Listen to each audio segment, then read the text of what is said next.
Welcome to the Deep Dive, where we sift through stacks of sources to bring you the key insights. Today, we're doing a really fascinating deep dive into Canada Day, July 1st. Now, most people know it as a public holiday, right? But our sources show there's quite a unique story behind it. Yeah, absolutely. Our mission today really is to unpack the values, the history, and especially that unique path Canada took to becoming a nation. It's a story based on gradual legal changes, which, really stands out compared to a lot of other independent stories.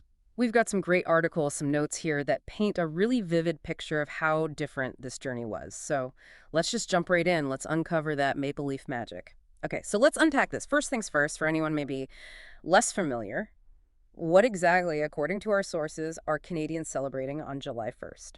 Well, at its core, yeah, people often call it Canada's birthday. It marks the Confederation back in 1867. That was the big moment when the British North America Act brought together Ontario, Quebec, New Brunswick, and Nova Scotia, formed a single country. Okay, so forming the country.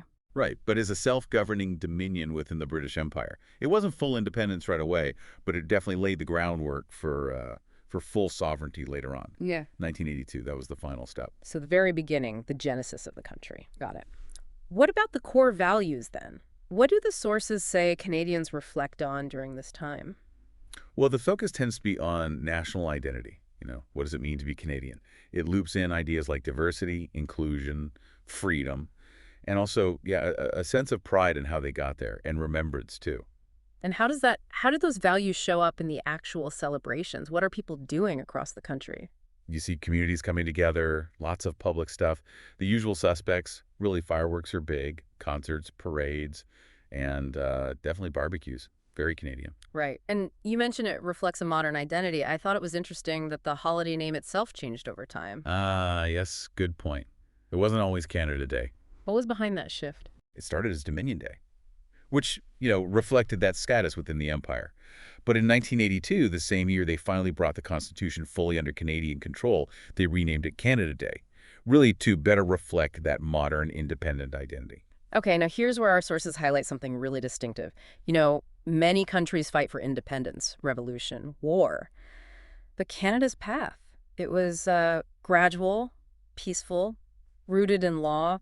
Can you expand on how different that really is? It's a fascinating contrast, isn't it? Like, you look at the United States, a war of independence against Britain, Yeah. or India, mass civil disobedience, partition, very different entities. Canada managed it through, well, negotiation, legislation, step by step. There wasn't that single big Independence Day explosion you see elsewhere. So no huge dramatic break. One source even called it like a long, respectful conversation. That's a great way to put it, precisely. And this gradual approach, it let Canada sort of develop its own thing, its own identity, its institutions, all while keeping things peaceful with Britain as the relationship evolved.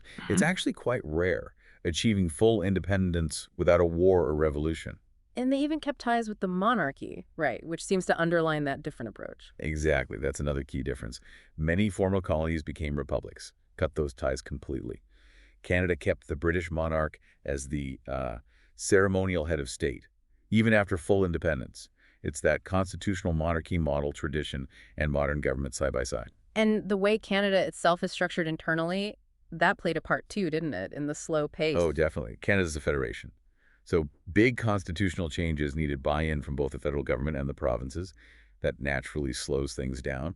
But, it also builds broader consensus along the way. Makes it more stable, perhaps. That makes sense.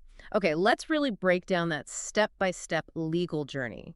What were the absolute key milestones our sources point to on that path to full sovereignty? Right. It really did stretch over, well, more than a century. Shows you how gradual it was. So first up, 1867 Confederation. That's the start. The British North America Act creates Canada as a self-governing dominion. Self-governing, but Britain still had some control. Exactly. Britain handled foreign policy, Yeah. and crucially, they could still amend Canada's constitution. So self-rule, yeah, but with, let's say, training wheels still attached by London. Okay, step one, what came next? Then you get to 1926, the Balfour Declaration. This happened at an imperial conference.